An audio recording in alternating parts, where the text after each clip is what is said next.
रब तू ही रविदास तू ही सच्चा अवतार। घट घट तेरा वास है सतगुरु कर दो बेड़ा पार। श्री सतनाम सत्संग। सतगुरु कर दो बेड़ा पार। तू ही सच्चा करतार। तन मन धन अर्पण करो करो भवसागर से पार। श्री सतनाम सत्संग। करो भवसागर से पार। धरु चरण कमल में सी। सतगुरु योगी बाबा ने मुझ नाम किया बख्शी। श्री सतनाम सत्संग। भगवान के प्रिय भक्तों, संत सोनादास महाराज जी ने अपने दो पोते हैं उनके जन्मदिन पर इस सत्संग और भंडारे का आयोजन किया। और उनके मम्मी पापा सन्नी और अनु, उनके सहयोग से सत्संग भंडारे का आयोजन किया गया। सभी से प्रार्थना करता हूँ जितने भी भक्तजन यहाँ पर आए हुए हैं सभी बच्चों के लिए दुआ करना। इनके बच्चे पढ़ लिख कर कामयाब हों। इनके बच्चे अपने माँ बाप का नाम रोशन करें, अपने दादी बाबा का नाम रोशन करें, अपने गांव का नाम रोशन करें। श्री सतनाम सत्संग। छोटा सा बच्चों के जन्मदिन पे एक भजन। अनमोल का जन्मदिन बच्चे का जन्मदिन। अनमोल का जन्मदिन बच्चे का जन्मदिन। मम्मी तेरी खुशी मनाए, पापा तेरा खुशी मनाए। अरे अभी का जन्मदिन बच्चे का जन्मदिन।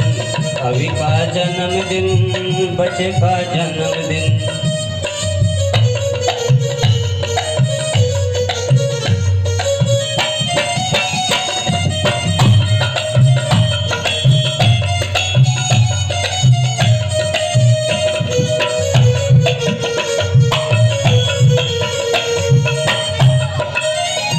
दादी बाबा भी तेरी खुशियाँ मनाए। चाचा चाची भी तेरी खुशियाँ मनाए।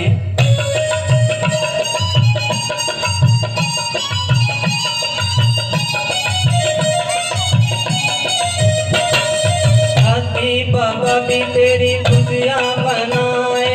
ताऊ ताई भी तेरी खुशियाँ मनाए। सभी का प्यारा प्यारा बब्बू का प्यारा प्यारा। सभी का प्यारा प्यारा मम्मी का प्यारा प्यारा। मम्मी तेरी खुशी मनाए, पापा तेरा खुशी मनाए। अरे अनमोल का जन्मदिन बच्चे का जन्मदिन।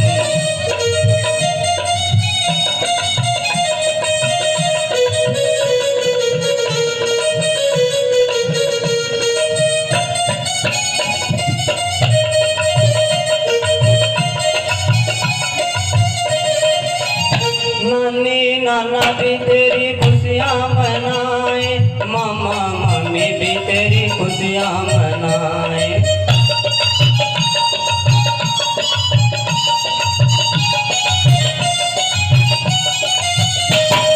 मम्मी नाना भी तेरी खुशियाँ मनाए।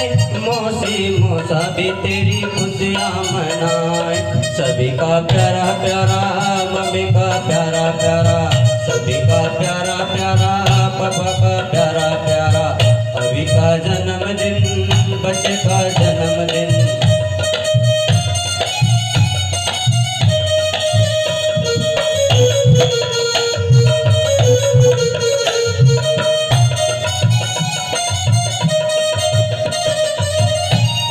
मम्मी पापा भी तेरी खुशियाँ मनाए। बुआ फूफा भी तेरी खुशियाँ मनाए।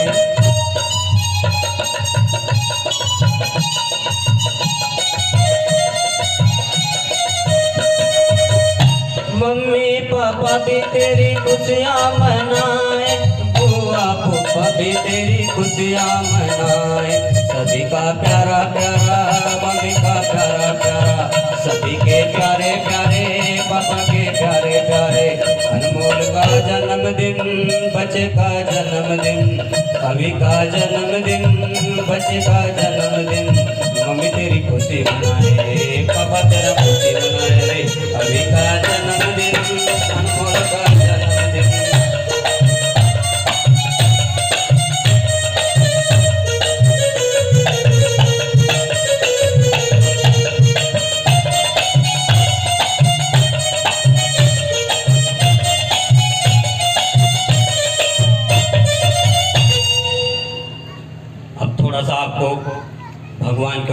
बारे में थोड़ा सा जानकारी दे देता हूँ। कर ले रे मन हरि का भजन सुबह शाम, कर ले रे मन हरि का भजन सुबह शाम, हरि का भजन सुबह शाम, कर ले रे मन हरि का भजन सुबह शाम।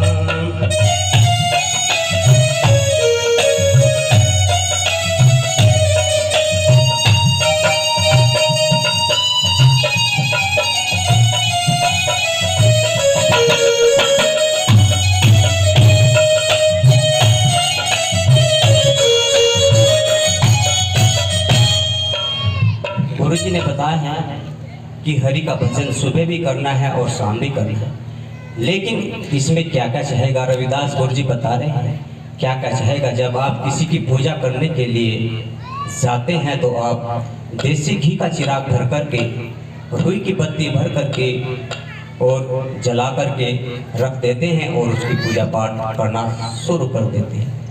ये रविदास गुरुजी ने बताया है।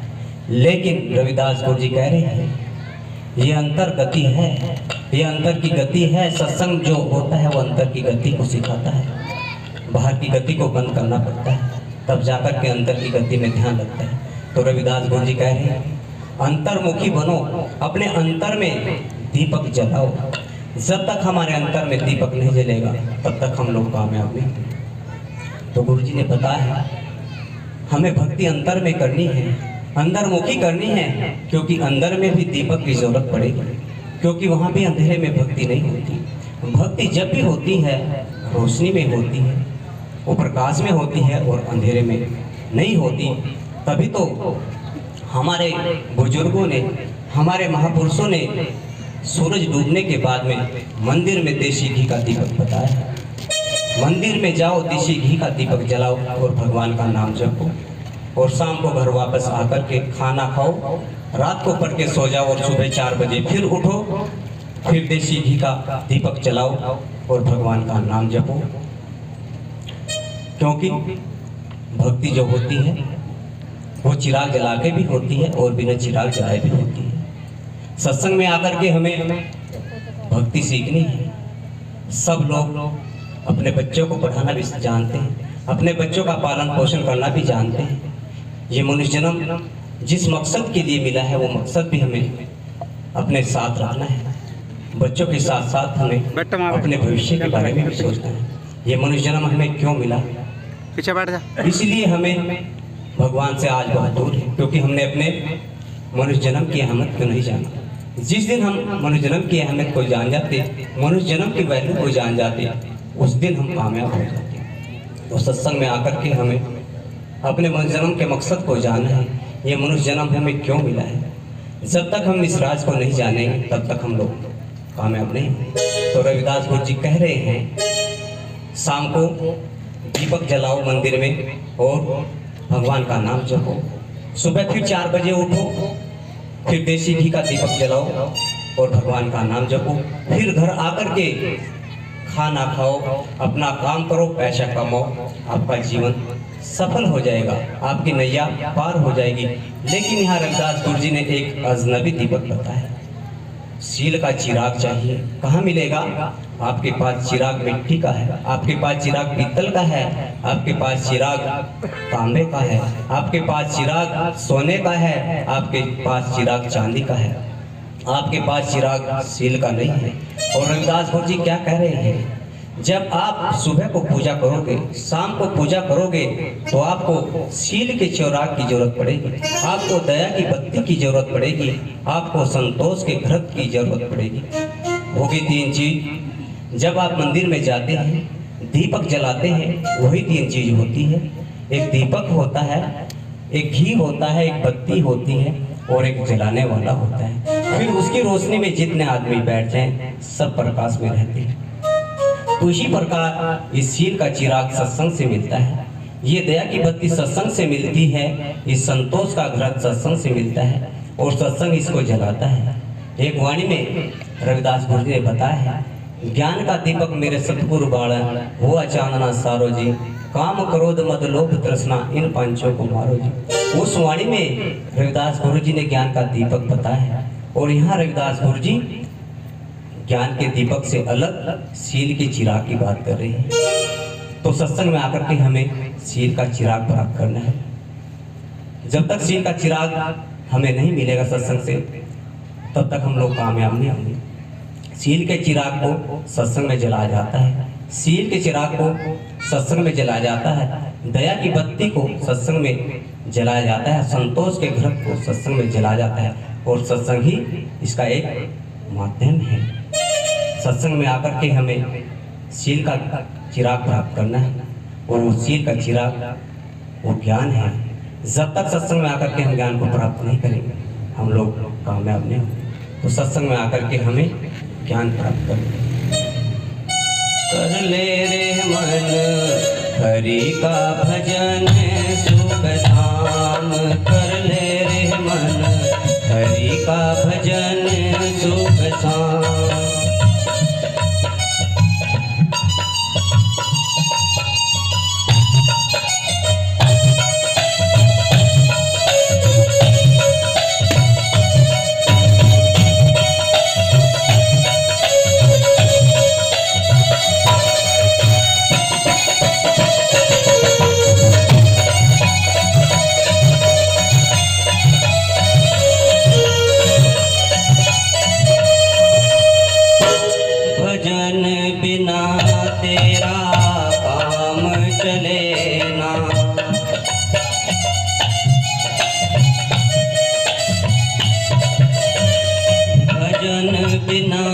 तेरा काम चले ना, कर लियो जतन तमाम, कर ले रे मन हरि का भजन सुख धाम।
गुरु जी कह रहे हैं कि भजन के बिना तेरा काम नहीं चलेगा।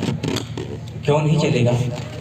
जैसे पानी के बिना किसी का काम नहीं चल सकता, जैसे रोटी के बिना भी किसी का काम नहीं चल सकता, कपड़े के बिना भी किसी का काम नहीं चल सकता और मकान के बिना भी किसी का काम नहीं चल सकता, उसी प्रकार रविदास गुरु जी कह रहे हैं कि तेरा काम भगवान के बिना नहीं चलेगा। जिन देवी देवताओं की तुम पूजा कर रहे हो उनके बिना तुम्हारा काम चल सकता है, लेकिन जिस भगवान को तुमने छोड़ रखा है उसके बिना तुम्हारा काम नहीं चलेगा।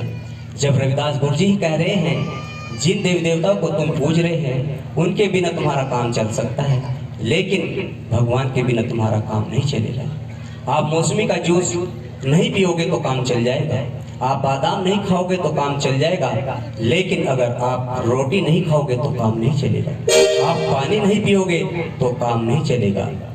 जैसे रोटी के बिना काम नहीं चल सकता, पानी के बिना काम नहीं चल सकता, जिन देवी देवताओं को आप पूज रहे हो उनके बिना आपका काम चल जाएगा, लेकिन हरि के बिना, भगवान के बिना, ईश्वर के बिना आपका काम नहीं चल सकता, चल नहीं सकता, क्योंकि आप पूजा पाठ के बिना नहीं रह सकते।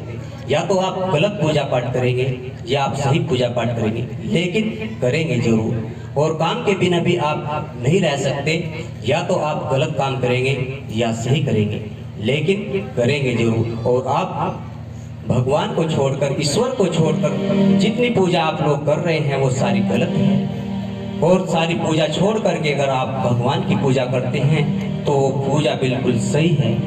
बता दिया मैंने आपको सही पूजा क्या है और गलत पूजा क्या है। देवी देवताओं की पूजा गलत है और भगवान की पूजा सही है। और रविदास गुरु जी ने भी कह दिया, हरि सा हीरा छोड़कर करे और कियास, वे नर अंकुर जाएंगे सतभाषे रविदास। रविदास गुरु जी कह रहे हैं, अगर आप सबकी पूजा करते हैं तो आपकी नैया डूब जाएगी, और आप सबको छोड़कर एक हरि की पूजा करते हैं तो आपकी नैया पार हो जाएगी। कर ले रे मन हरि का भजन सुबह शाम, कर ले रे मन हरि का भजन सुबह शाम।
बिना मन फिर रे भटकता,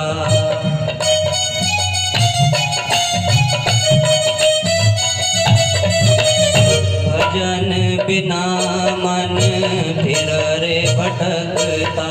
जीवन खोलिया काम ही काम, कर ले रे मन हरि का भजन सुबह शाम।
गुरु जी ने बता दिया कि बंदगी कैसी है, भजन कैसा है और सिमरन कैसा है और इबादत कैसी है।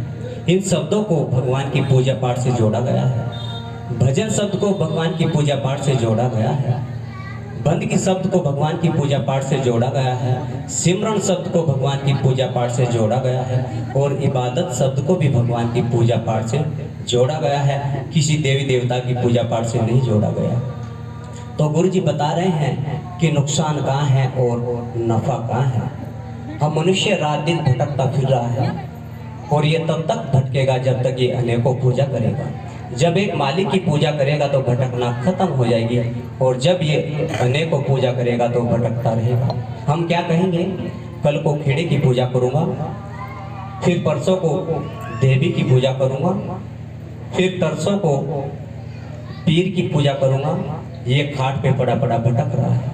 फिर अपने घर के देवताओं की पूजा करूँगा, फिर योजना बन गई, इसकी योजना बनती ही जा रही है। ये भटक रहा है क्योंकि ज्ञान के बिना मनुष्य भटकता है। और महिला क्या कहेंगे, परसों को खेड़े की पूजा करूँगी, फिर करूँगी शेर वाली देवी की पूजा, और फिर करूँगी पैगंबर की पूजा, और फिर करूँगी अपने घर के देवताओं की पूजा चिराग जला करके। ये आदमी भटक रहा है। क्यों? क्योंकि ये मन भटकता है। इस मन में हमारे लाखों प्रकार की योजनाएं हैं, इसलिए हम भटकते हैं। और हम क्या कहेंगे, हम अब भी भगवान की पूजा करेंगे, शाम को भी भगवान की पूजा करेंगे, कल भी भगवान की पूजा करेंगे और परसों भी भगवान की पूजा करेंगे। जब तक दम में दम है भगवान की पूजा करेंगे तो भटकना खत्म। अगर आपकी ये योजना पक्की है तो आपकी भटकना खत्म हो जाएगी। अगर ये भटकना आपकी पक्की नहीं है तो आप भटकते रहोगे। कर ले रे मन हरि का भजन सुख धाम, कर ले रे मन हरि का भजन सुख धाम।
भजन शुभ नाम।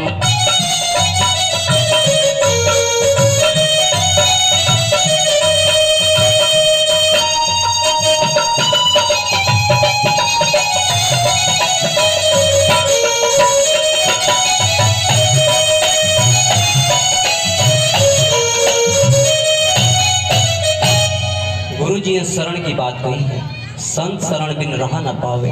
राह कहते हैं रास्ते को, रास्ता कहते हैं मंजिल को, तरकीब को, विधि को। पूजा पाठ की विधि हमारे संत बताते हैं।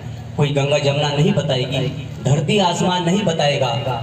अगर आपको पूजा पाठ करनी है तो उसका तरीका हमारे संत बताएंगे। लेकिन ये शरण शब्द जो है ये धोखा है, क्योंकि आप संतों के पास जाते हैं और सीधे संतों के पैर पकड़ लेते हैं। ये शरण नहीं है, ये धोखा है। शरण कहते हैं किसी के पास जाने को। आप संतों के पास गए और संतों से आपने अपने उद्धार का रास्ता पूछा, गुरुजी मेरे उद्धार का क्या रास्ता है, कृपया करके मुझे बताएं। तो संत हमें हमारे उद्धार का रास्ता बता देते हैं। संत के पास जाने को शरण कहते हैं और संतों के पैर पकड़ने को धोखा कहते हैं। लेकिन आपको धोखाबाजी पसंद है, आपको शरण शब्द पसंद नहीं है। जब तक आप इस धोखे में रहोगे तब तक आप लोग कामयाब नहीं होंगे। तो इस धोखे को मेरे भाई अपने मन से निकाल दो। संतों की शरण में जाओ, संतों से रास्ता पूछो। अगर हम संतों की शरण में चले गए तो संत हमें रास्ता बता देंगे। और फिर संत हमें बता रहे हैं भजन करने का क्या लाभ है। जब हम सुबह को उठते हैं तो हम अपने घर में बैठ जाते हैं, कुछ भी काम नहीं करते तो शरीर हमारा गंदा हो जाता है। अगर हम काम करेंगे तो शरीर फिर भी गंदा होगा, और काम नहीं करेंगे तो फिर भी शरीर गंदा होगा, लेकिन फिर देर में गंदा होगा, लेकिन गंदा जरूर होगा। हम कुछ भी काम ना करें, खाली घूमते रहे, कपड़े हमारे फिर भी गंदे हो जाते हैं। तो कपड़ों को शुद्ध करने के लिए साबुन की जरूरत पड़ेगी। आप कुछ भी काम ना करें, खाली बैठे रहें, मन फिर भी गंदा हो जाता है। क्योंकि आदमी जब बैठा रहता है, कभी गलत बात सोचता है, कभी सही बात सोचता है, कभी किसी का भला सोचता है, कभी किसी का बुरा सोचता है, तो खाली बैठे बैठे भी फिर मन गंदा हो जाता है। साबुन की जरूरत पड़ेगी, और वो साबुन है भगवान का नाम।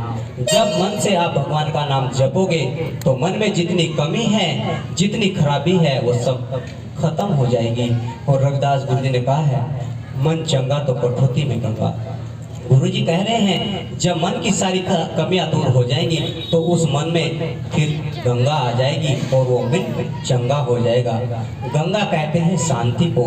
जिस मन में से सारी कमियां निकल जाती हैं उस मन में पूरी शांति आ जाती है। जिसके लिए आप तीर्थों पर जाते हैं लेकिन फिर भी शांति नहीं मिलती, क्योंकि तीर्थों ने मंत्र नहीं बताया मन की खराबी को दूर करने का। मन की खराबी को दूर करने का मंत्र तो हमारे संत बताते हैं, और जब उस मंत्र का हम अपने मन में सिमरण करते हैं तो मन में जितनी कमी है वो सारी ठीक हो जाती है, और जिस साबुन को हम लाए थे फिर उससे पूरा लाभ होता है। कर ले रे मन हरि का भजन सुबह शाम, कर ले रे मन हरि का भजन सुबह शाम।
याद करो रे सतनाम, कर ले रे मन हरि का भजन सुबह शाम, कर ले रे मन हरि का भजन सुबह शाम।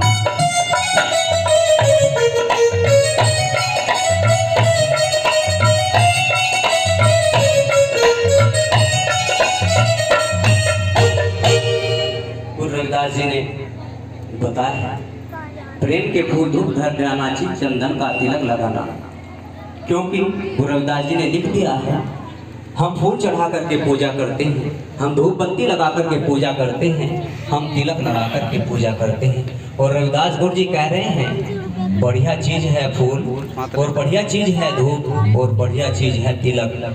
और रविदास गुरु जी कह रहे हैं फूल तो प्रेम का नाम है, क्योंकि जब जब ये रविदास गुरु जी ने हमला किया है तो हमारे घमंड के ऊपर हमला किया है। जब जब भी रविदास गुरु जी ने मंत्र उठाया है अपने हथियार को घमंड के ऊपर फेंका है। आदमी का घमंड खत्म हुआ तो आदमी की पूजा पूरी हो गई। तो रविदास गुरु जी कह रहे हैं प्रेम का फूल लाओ, ध्यान की धूप जलाओ। अगर आपने प्रेम कर लिया तो आपकी पूजा पूरी हो गई, आपकी तपस्या पूरी हो गई। अगर आपने भगवान का ध्यान कर लिया तो धूप बत्ती जल गई। और अगर आपने अपने मन को, अपने ध्यान को भगवान के चरणों में जोड़ दिया तो आपका तिलक हो गया।